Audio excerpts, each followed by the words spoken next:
What's up mga kabokas? Dito tayo ngayon sa Phantom Lake Ranch. Ba't ka nakikiagaw na eksena? Ako dapat nag-i-introduction ha. Kapal ng mukha mo. Tara mga kabokals, ikutin na natin yung lugar.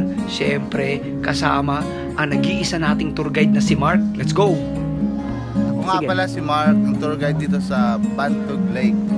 Actually ako yung pinakamagaling na tour guide dito dahil hindi kayo mawawala. Hindi na kayo mahanap. Guys, hindi po burol yung pupuntahan namin. Nagkataon na na-block yung suot namin pero meron kami mga polo dun sa loob. Actually, kasal yung pupuntahan namin. Yung po yung kasal oh. Check nyo, sandali. Ito po yung kasal. Doon po sa kabilang parte po ng pond or ilog or lake. Kasi nandito po tayo sa Bantog Lake Ranch. Yun. Hello mga kabokals, tignan natin yung mga history ng mga kagubatan dito sa Bantog Lake. Kailan ka pa naging historian? Ito yung batong to, mula pa to sa lolo ng lolo ko. Nilagay ito nung 2022. Last year nilagay ito dito kasi dito daw nakaupo si Sino? si Mark. Napakaganda ng lugar dito. Malapad po yung space po nila sa parking lot. And divided po lahat yung area. Meron po dun sa dulo ng may swimming pool po sa dulo. Meron din po dun mga kabayo na pwede mong sakyan maliban dito. So pwede kang mag horseback riding doon. Meron naman ba? Uy, anong ginagawa mo? Anong ginagawa mo dyan ha? Ba't ka nag-horseback? Hindi naman gumagalaw yan. Alright, so nakikita nyo guys, ang ganda dito, sobrang nature talaga. Kumbaga, ito po yung lake nila sa baba. Yan. At kung makikita nyo, doon po dinaraos yung wedding sa kabila. O, tamang-tama, naka-pink ako. Yun. Pink kasi yung motif nila. So doon, meron din silang ditong boating area, which is itong lake nila, hanggang sa dulo pa.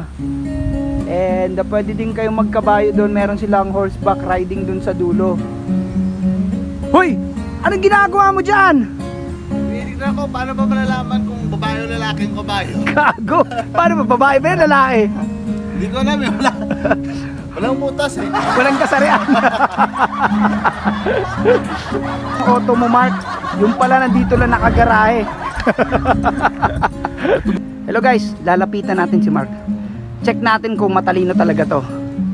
Pare, may tanong ako sa'yo. Ano yan? Kung ang tawag dito cactus, siyempre kung mag-isa lang, sige. Paano pag madami yung cactus, anong tawag dun? Alam mo, yung cactus, tinawag yan dahil dalawa to. Ito, cactus to. Pag marami, kakmo yun.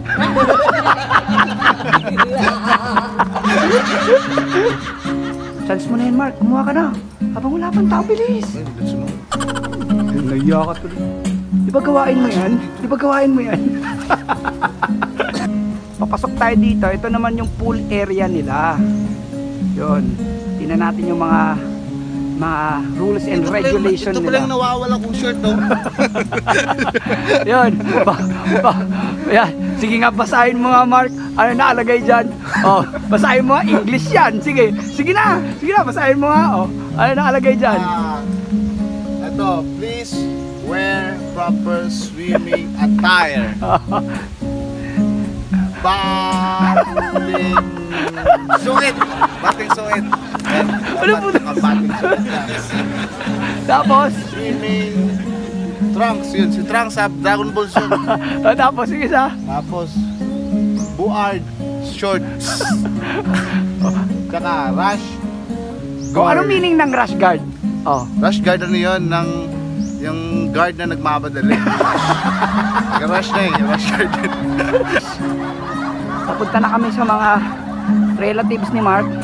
Yung mga kabayo doon. Dito kasi ako lumaki. Ako lumaki, mga ilang taon ako dito. Kasama ko yung mga kabayo, matulog, mag-jogging.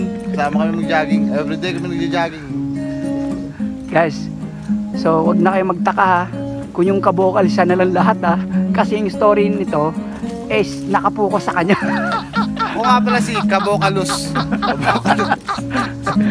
Di pa nga nagsisimula, los na agad.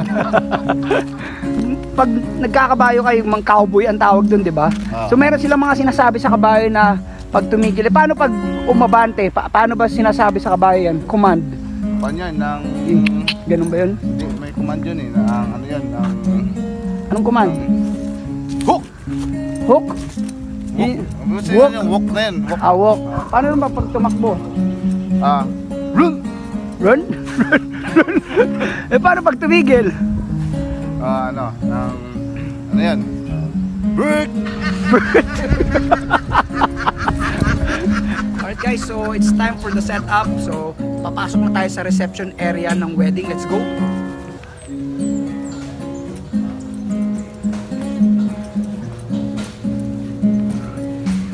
Siguro marami silang bisita pare kasi tingnan nyo naman hanggang dito yung reception. So, pero yung main reception is nasa loob. So, tara, let's check it out.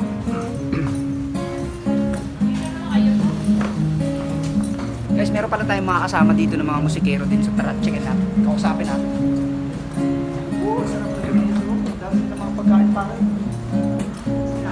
Sarap dito tayo. Bumili lang ng dansones pare. Libre lang pala ng sones.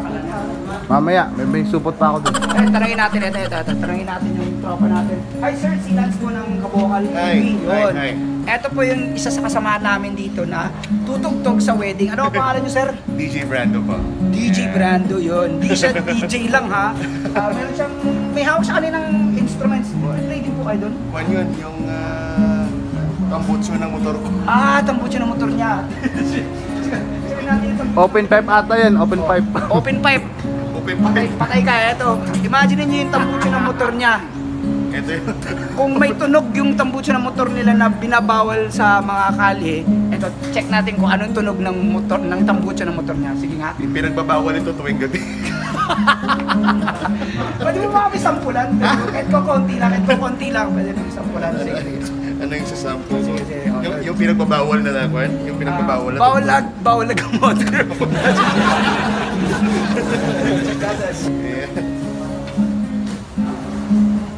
Ayan, open pipe to eh. Sige.